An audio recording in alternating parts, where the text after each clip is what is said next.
Students, we have learned next topic. Its name is decimal form of rational numbers. The decimal form म्हणजे दशांश रूप of rational numbers म्हणजे परिमेय संख्या. दिलेल्या परिमेय संख्या आपल्याला डेसिमल फॉर्म मध्ये लिहिता आल्या पाहिजेत, म्हणजे दशांश अपूर्णांकात लिहिल्या आल्या पाहिजेत. आता डेसिमल फॉर्म म्हणजे काय हे आपण 5th स्टँडर्डला अभ्यासलं होतं. त्याच्यानंतर 6th स्टँडर्डला पण आपण पाहिलंय की डेसिमल फ्रॅक्शन म्हणजे काय किंवा डेसिमल फॉर्म म्हणजे काय की ज्या फ्रॅक्शनचं डिनॉमिनेटर हा 10, 100 किंवा 10च्या पटीत असेल, 10 किंवा 10च्या घातांकाच्या पटीत ज्या अपूर्णांकाचा छेद असतो त्याला डेसिमल फ्रॅक्शन असे म्हणतात. मग दिलेल्या अपूर्णांकाचं रूपांतर आपल्याला अशा प्रकारे त्यांचं कन्व्हर्जन करायचंय. त्याचं डिनॉमिनेटर हा 10, 100 किंवा 10च्या पटीमध्ये त्याचं रूपांतर आपल्याला करायचं आहे. आता आपण या उदाहरणांच्या मदतीने या रॅशनल नंबरचं कन्व्हर्जन आपण डेसिमल फॉर्म मध्ये कसं करायचं हे आपण शिकणार आहोत. तर मुलांनो, सर्वप्रथम आपण एक गोष्ट लक्षात घ्यायची की जर आपल्याला दिलेल्या फ्रॅक्शनचं, दिलेल्या रॅशनल नंबरचा डिनॉमिनेटर जर आपल्याला 10 किंवा 100 किंवा 1000 किंवा 10,000 अशा प्रकारे जर करता येणार असेल तर आपण सरळ सरळ सोप्या पद्धतीने ती पद्धत आपण अवलंबवायची. जसं 7/4 आहे. या 7/4 ला जर आपण 4 ला 25 ने मल्टिप्लाय केलं तर आन्सर काय मिळेल आपल्याला 100. म्हणून 7/4. आता 4 ला आपण 25 ने मल्टिप्लाय केलं तर आपल्याला आन्सर 100 मिळणार आहे. म्हणून न्यूमरेटरला आपण काय करायचं, आपण 25 ने मल्टिप्लाय करायचं. 25 7 जा 25 साते. तर मुलांना 25 7 जा आन्सर येतो 175 अपॉन 25 4 जा 100. डिनॉमिनेटर 100 आला. आपण इयत्ता 6वीला हे नियम अभ्यासलेले आहेत की जर भागाकार करताना 100चा भाग जात असेल तर 2 डिजिट नंतर डेसिमल फ्रॅक्शन येतं. म्हणजे याचा आन्सर काय येईल 175. न्यूमरेटर लिहिला आपण. इथे हा डिनॉमिनेटर 100 आहे म्हणून 10 100 प्लेस नंतर आपण काय केलं मुलांनो, या ठिकाणी डेसिमल फ्रॅक्शन दिलं. मग या 7/4 चं कन्व्हर्जन आपण डेसिमल फ्रॅक्शन मध्ये केल्यानंतर आपल्याला आन्सर काय मिळालं 1.75. अशा प्रकारे या रॅशनल नंबरचं कन्व्हर्जन डेसिमल फ्रॅक्शन मध्ये झालं. दुसरी मेथड आपण पाहूया. याच एक्झाम्पलची दुसरी मेथड आपण पाहूया. तुम्हाला भागाकार तर करता येतो ना, अगदी त्या भागासारखाच भागाकार आपण करायचा. जसं 7/4.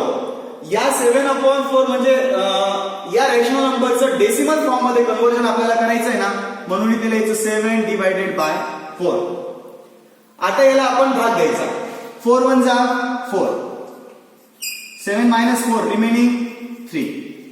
आता 3ला भाग जात नाही ना, मग इथे घेतला डेसिमल फ्रॅक्शन, इथे पुढे घेतला 0. 4 7 जा 4 5 जा 20, 4 6 जा 24, 4 7 जा 28. 30 - 28 रिमेनिंग 2. पुढे परत 0 घेतला. 4 5 जा 20. 20 - 20 0. बघा, रिमाइंडर म्हणजे बाकी आली 0 आणि याचं डेसिमल फॉर्म आलं आहे 1.75. इथे पण आलं होतं 1.75. अजून एक तिसरी पद्धत आहे मुलांनो, ज्यांना हा पण वेळ वाचवायचा आहे, याच्यापेक्षा एकदम सोपी पद्धत तुम्हाला इथे दाखवतो.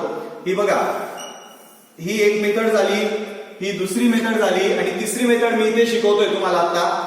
हा 7/4 हा फ्रॅक्शन लिहायचा आपण, याच्या खाली हा फ्रॅक्शन लिहून घेतला आणि डिनॉमिनेटरने न्यूमरेटरला डिवाइड करायचं.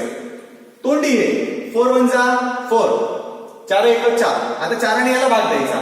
4 1 जा 4, 7तून 4 गेले उरले 3. इथे घेतला डेसिमल फ्रॅक्शन, 3वर 0 30.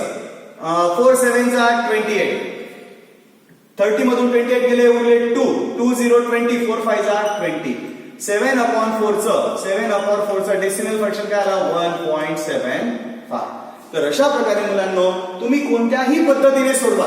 तुम्हाला हा भागाकाराची पद्धत येत असेल या प्रकारे करा. जर त्याचा छेद आपल्याला अपूर्णांक आपण पाहून घ्यायचा, तो अपूर्णांक जर 10 त्याचा डिनॉमिनेटर आपल्याला जर 10 100 1000 अशा प्रकारे करता येत असेल तर तुम्ही असं करा किंवा मग भागाकार देऊन करा, तुम्हाला वाटेल त्या पद्धतीने करा. मला सोपी तर ही तोंडी भागाकाराची पद्धत वाटते. तुम्हाला या 3 पद्धतींपैकी जी पद्धत सोपी वाटेल ती तुम्ही वापरा आणि त्या प्रकारे दिलेल्या रॅशनल नंबरचं तुम्ही डेसिमल फॉर्म मध्ये कन्व्हर्जन करा. दुसरे एक्झाम्पल आहे मुलांनो 11/25. आता 11/25 चे ना मी तुम्हाला या प्रकारे तोंडी करून दाखवतो. 11/25 घेतलं मी. हा, आता 25 ने 11 ला भाग जातो का मुलांनो? नाही. शून्याचा भाग दिला मी. शून्याचा भाग दिला. इथे दिलं डेसिमल फ्रॅक्शन, इथे घेतला शून्य, झाले 110. 25 1 जा 25, 25 4 जा 100, 4 चा भाग गेला. आता 110 मधून 100 गेले, उरले किती मुलांनो? 10. इथे पुन्हा शून्य घेतला, 25 4 जा 100, 0.44. हे याचं डेसिमल फॉर्म झालं. सेकंड मेथड या प्रकारे हे गणित आपण सोडून पाहूया. Second method 11/25. 11/25 चं कन्व्हर्जन आपण 10 मध्ये करता येईल का आपल्याला? नाही करता येणार. 100 मध्ये पॉसिबल आहे, इझी पण येते. याला जर आपण 4 ने मल्टिप्लाय केलं तर याचं 100 मध्ये कन्व्हर्जन होतं, म्हणून न्यूमरेटरला आपण 4 ने मल्टिप्लाय केलं. 11 4 जा 44, 25 4 जा 100. न्यूमरेटर आपण लिहून घ्यायचा आधी. इथे हा 100 आहे म्हणून 10 100 प्लेस नंतर 10 आणि 100 2 प्लेस आहे, 2 प्लेस नंतर आपण डेसिमल फ्रॅक्शन दिलं, पुढे काही नाही म्हणून 0.44. तिसरी मेथड आपण पाहूया मुलांनो. 11/25 ना 11 डिवायडेड बाय 25. 25 ने 11 ला डिवाइड होत नाही, 0 घेतला. इथे घेतला डेसिमल फ्रॅक्शन, इथे पुढे घेतला 0. 25 4 जा 100 आणि 25 5 जा 125 होतात, म्हणून 25 4 जा 100. 110 मायनस 100 रिमेनिंग 10. पुढे घेतला 0, झाले 100. 25 4 जा 100, 100 मायनस 100 0. तर याचं पण तिघी उत्तरं जर तुम्ही पाहिली तर आन्सर तेच येतं मुलांनो. गणित आपण कोणत्याही पद्धतीने सोडवा, गणितातील उत्तरे बदलत नाहीत. फक्त आपली जी क्रिया असते ती क्रिया आपण व्यवस्थित केली पाहिजे. थर्ड एक्झाम्पल पाहूया. इथे मिक्स फ्रॅक्शन दिलेलं आहे. या रॅशनल नंबरचं कन्व्हर्जन आपल्याला डेसिमल फॉर्म मध्ये करायचं आहे. ते कसं करायचं ते आपण पाहूया. सुरुवातीला या रॅशनल नंबरचं कन्व्हर्जन आपण इम्प्रॉपर फ्रॅक्शन मध्ये करून घेऊया. 2 इंटिजर्स 1/5 म्हणजेच काय? 5 2 जा 10, 10 and 1 11, 11/5. आता हेच गणित, हे पुस्तकातलं गणित घेतलंय मुलांना मी, पण हे तुम्हाला इथे समजावं यासाठी हे पुस्तकातलं गणित घेतलंय. तर हे गणित करत असताना हे 3 पद्धतीने सोडवता येतं. आता इथे 2 इंटिजर कम्प्लीट्स आहे, मग इथे आपण फक्त 1/5 याचंच कन्व्हर्जन आपण डेसिमल फ्रॅक्शन मध्ये करणार आहोत. मग 1 डिवायडेड बाय 5. 5 ने 1 ला भाग जातो का? नाही. मग इथे घेतला 0 पॉइंट, डेसिमल पॉइंट घेतला इथे 0. 5 2 जा 10, 10 मधून 10 गेले 0. आता इथे आलं हे 1/5 चं केलेलं आपण. 1/5 चं डेसिमल फॉर्म काय आलं? 0.2. आणि हा 2 इंटिजर्स होता, म्हणजे 2 इंटिजर्स कम्प्लीट आहे, म्हणून इथे आन्सर काय येईल? 2.2. सेकंड हे पाहूया आपण. आता दुसरी पद्धत पाहूया की या मिक्स नंबरचं कन्व्हर्जन आपण इम्प्रॉपर फ्रॅक्शन मध्ये केलेलं आहे, आणि इम्प्रॉपर फ्रॅक्शन मध्ये केल्यानंतर या पद्धतीने आपण हे गणित सोडूया. आता 11/5 याचा डिनॉमिनेटर आपल्याला 10 करता येणार आहे. 10 करण्यासाठी याला काय करावं लागेल? 2 ने मल्टिप्लाय करावं लागेल आपल्याला. डिनॉमिनेटरला 2 ने मल्टिप्लाय केलं तर 5 2 जा 10 होईल, म्हणून न्यूमरेटरला पण आपण 2 ने मल्टिप्लाय केलं. 11 2 जा 22/5 2 जा 10. आता इथे 10 ते हा दशक स्थान आहे, म्हणून 10 म्हणजे 1 प्लेस न्यूमरेटर लिहिला. हा 10 ते 1 प्लेस म्हणून 1 प्लेस नंतर आपण काय केलं? डेसिमल फ्रॅक्शन दिला. इथे आपल्याला आन्सर मिळालं 2.2. तिसरी पद्धत आहे मुलांनो, आपण 11/5 या मिक्स फ्रॅक्शनचं कन्व्हर्जन आपण इम्प्रॉपर फ्रॅक्शन मध्ये केलं. तर याचं आपण भागाकार पद्धतीने हे सोडून पाहूया. 11 डिवायडेड बाय 5. 5 2 जा 10, 11 मायनस 10 रिमेनिंग 1. इथे घेतला डेसिमल फ्रॅक्शन 0. 5 2 जा 10, 10 मायनस 10 0. आन्सर तेच आलं. पुढची आपली कोणती पद्धत राहिली? 11/5. 5 1 जा 5, 5 2 जा 10, 11 मायनस 10 रिमेनिंग 1. इथे डेसिमल फ्रॅक्शन घेतला 1 वर 0 घेतला 10, 5 2 जा 10, 2.2. तुम्ही कोणत्याही पद्धतीने घ्या, इथे पण आन्सर 2.2 आलं, इथे पण 2.2 आलं, इथे पण 2.2 आलं, तेच आन्सर प्रत्येक वेळेला येते. आता मुलांनो, तुम्ही या सगळ्या उदाहरणांचं निरीक्षण केल्यावर तुम्हाला एक लक्षात आलं असेल की प्रत्येक वेळेला जे रिमाइंडर होतं बघा, इथे पण रिमाइंडर 0 आलंय, इथे पण रिमाइंडर 0 आलेला आहे, इथे पण रिमाइंडर 0 आलेला आहे, इथे पण रिमाइंडर 0 आलेला आहे. अशा प्रकारचं ज्या वेळेला आपण रॅशनल नंबरचं कन्व्हर्जन डेसिमल फ्रॅक्शन मध्ये करत असतो आणि डेसिमल फ्रॅक्शन मध्ये कन्व्हर्जन करत असताना पूर्णपणे भाग जातो आणि रिमाइंडर हा 0 असतो, अशा प्रकारच्या डेसिमल फ्रॅक्शनला टर्मिनेटिंग डेसिमल फ्रॅक्शन असे म्हणतात. परत एकदा सांगतो मुलांनो, तुम्ही अशा प्रकारच्या क्रिया करत असताना भाग पूर्ण जातोय आणि पूर्ण भाग गेल्यावर बाकी शून्य उरते, अशा प्रकारच्या दशांश अपूर्णांकाला टर्मिनेटिंग डेसिमल फॉर्म म्हणजे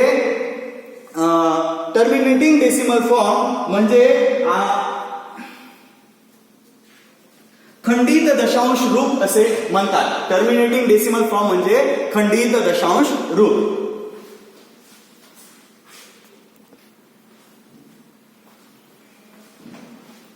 आता आपण मुलांनो पुढची उदाहरणं पाहणार आहोत. या उदाहरणांकडे नीट लक्ष द्या.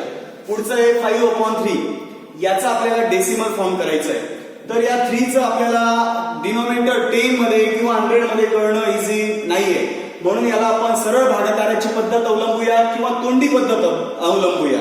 दोन्ही पद्धतीने आपण हे गुणाकार सोडून पाहणार आहोत. पहिले आपण भागाकाराच्या पद्धतीने डिवाइड मेथडने पाहणार आहोत.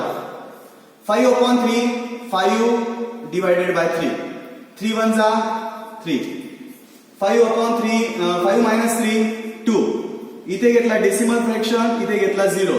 3 6 जा 18. 20 - 18 रिमेनिंग 2. परत घेतला 0. 3 6 जा 18.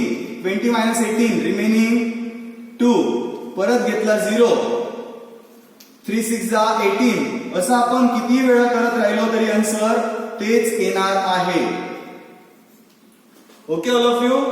बर, हेच आपण तोंडी केलं असतं 5/3. 3 1 जा 3. 3 1 जा 3. 5 3 गेले उरले 2. Decimal fraction 2 and 0 20. 3 6 जा 18 रिमेनिंग 2. 2 and 0 20. 3 6 जा 18 रिमेनिंग 2. 2 and 0 20. 3 6 जा 18. हेच आन्सर परत राहणार होतं. सेकंड एक्झाम्पल पाहूया. 2/11. 2 डिवायडेड बाय 11. आता 11 ने 2 ला डिवाइड होणार नाही, म्हणून 0चं शून्याचा भाग दिला आपण आणि इथे डेसिमल फ्रॅक्शन घेतलं, इथे घेतला 0. 11 1 जा 11. 20 - 11 रिमेनिंग 9. पुढे घेतला 0. 11 8 जा 88. 19 - 88 रिमेनिंग 2. घेतला 0. 11 1 जा 11. 20 - 11 रिमेनिंग 9. घेतला 0. 11 8 जा 88. 90 - 88 रिमेनिंग 2. परत 2 आला, परत 0 घेतला. 11 जा 11 म्हणजे हे 1 8 1 8 हा जो ग्रुप आहे हा अशाच प्रकारे चालू राहणार. पुढचं पाहूया. मिक्स नंबर आहे. 2 इंटेजर्स 1/3. 3 2 जा 6. 6 and 1 7. 7/3. याचा आपण इम्प्रॉपर फ्रॅक्शन मध्ये कन्वर्जन करून घेऊया. 7/3 सॉल्व्ह करूया. 7 डिवायडेड बाय 3. 3 2 जा 6. 7 - 6 रिमेनिंग 1. डेसिमल फ्रॅक्शन घेतला, इथे घेतला 0. 3 3 जा 9. 10 - 9 रिमेनिंग 1. परत घेतला 0. 3 3 जा 9. 10 - 9 रिमेनिंग 1. परत 0 घेतला. 3 3 जा 9. 10 - 9 रिमेनिंग 1. परत हाच क्रम अशाच प्रकारे चालू राहणार, तो संपणार नाही, म्हणून आपण इथे थांबूया. हे असंच चालू राहणार आहे हा क्रम. 5/6. 5 डिवायडेड बाय 6. 6 ने 5 ला डिवाइड होत नाही, 0 शून्याचा भाग गेला, 0 इथे घेतला डेसिमल फ्रॅक्शन, इथे घेतला 0. 6 6 जा 36, 6 7 जा 42, 6 8 जा 48, 6 8 जा 48. 50 minus 48 remaining 2, 0 घेतला, 6 3 जा 18, 20 minus 18 remaining 2, परत घेतला 0, परत घेतला 0, 6 3 जा 18, 20 minus 18 remaining 2, परत घेतला 0, 6 3 जा 18. इथे पण हाच क्रम अशाच प्रकारे चालू राहणार, रिमेनिंग 2. तर मुलांनो, आता तुम्ही मागच्या उदाहरणांमध्ये पाहिलं की भाग दिल्यानंतर जो रिमाइंडर होता तो 0 होता, आणि या एक्झाम्पल मध्ये आपण पाहिलं तर प्रत्येक वेळेला रिमाइंडर आहे, बाकी शिल्लक राहते, पूर्ण भाग जात नाहीये. आणि जर यांच्या भागाकडे आपण लक्ष दिलं तर भागाकाराकडे लक्ष दिल्यानंतर या ठिकाणी एक अंक पुन्हा पुन्हा तोच अंक येतोय. या ठिकाणी 1 8 1 8 असा 1 आणि 8 चा ग्रुप हा रिपीट होतोय. या ठिकाणी 3 हा डिजिट रिपीट होतोय, तर या ठिकाणी पण 3 हा डिजिट पुन्हा पुन्हा रिपीट होतो आहे. तर अशा प्रकारचे हे जे डेसिमल फॉर्म असतात मुलांनो, बघा मुलांनो, सिंगल डिजिट और अ ग्रुप ऑफ डिजिट, या ठिकाणी सिंगल डिजिट आहे 6, या ठिकाणी ग्रुप डिजिट 1 8, या ठिकाणी सिंगल डिजिट आहे 3. तर अशा प्रकारचे सिंगल डिजिट और a group of a digit occurs repeatedly. जर एखादा अंक किंवा अंकांचा समूह जर परत परत रिपीट होत असेल on the right of the decimal point, decimal पॉइंटच्या राईट साइडला, डेसिमल पॉइंटच्या उजव्या बाजूला जर एखादा अंक किंवा अंकांचा समूह हा पुन्हा पुन्हा येत असेल, परत परत येत असेल, this type of decimal form of a rational number is called recurring decimal form. अशा प्रकारच्या दशांश पूर्णांकाला रिक्युरिंग डेसिमल फॉर्म म्हणजे आवर्ती दशांश रूप असे म्हणतात. तर मुलांनो, जर एखादा अंक परत परत येत असेल तर त्या अंकावर आपण टिंब लिहू शकतो. जसं हे 1.666 असं येत असेल ना, तर त्यानंतर आपण ते लिहित असताना कसं लिहू शकतो आपण, 5/3 चा decimal form is equal to 1.6 आणि त्याच्यावरती टिंब लिहून हे दाखवायचं, म्हणजे इथे आवर्ती दशांश रूप आहे, रिकरिंग डेसिमल फॉर्म आहे असा याचा अर्थ होतो. 2/11 चं डेसिमल फॉर्म मध्ये कन्वर्जन करायचं, ते काय येईल मग 0.18 आणि याचं 1818 हा ग्रुप रिपीट होतो ना, मग 1 आणि 8 या ग्रुपवर इथे वरती लाईन ड्रॉ आपण करायची. या ठिकाणी एकच अंक परत परत येतोय, मग ते कसं लिहायचं, याचा आन्सर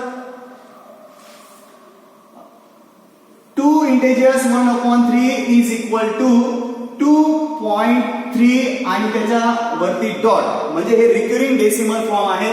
अशा प्रकारे हे लिहिलं जात असतं. एक गोष्ट लक्षात ठेवायची मुलांना, कोणत्याही रॅशनल नंबरचं जेव्हा आपण डेसिमल फॉर्म मध्ये कन्वर्जन करतो, ते डेसिमल फॉर्म मध्ये कन्वर्जन करत असताना ते डेसिमल फॉर्म एक तर टर्मिनेटिंग डेसिमल फॉर्म असेल किंवा या रिक्युरिंग टाईपचं डेसिमल फॉर्म असेल, अशा प्रकारचं असेल, किंवा आधी आपण शिकलो त्या प्रकारचं असेल. म्हणजे कोणत्याही रॅशनल नंबरचं जेव्हा आपण डेसिमल फॉर्म मध्ये कन्वर्जन करतो, ते केलेलं कन्वर्जन, तो डेसिमल फॉर्म हा एक तर टर्मिनेटिंग डेसिमल फॉर्म असेल किंवा रिक्युरिंग डेसिमल फॉर्म असेल. या टॉपिकचं होमवर्क आहे मुलांनो, प्रॅक्टिस सेट 24.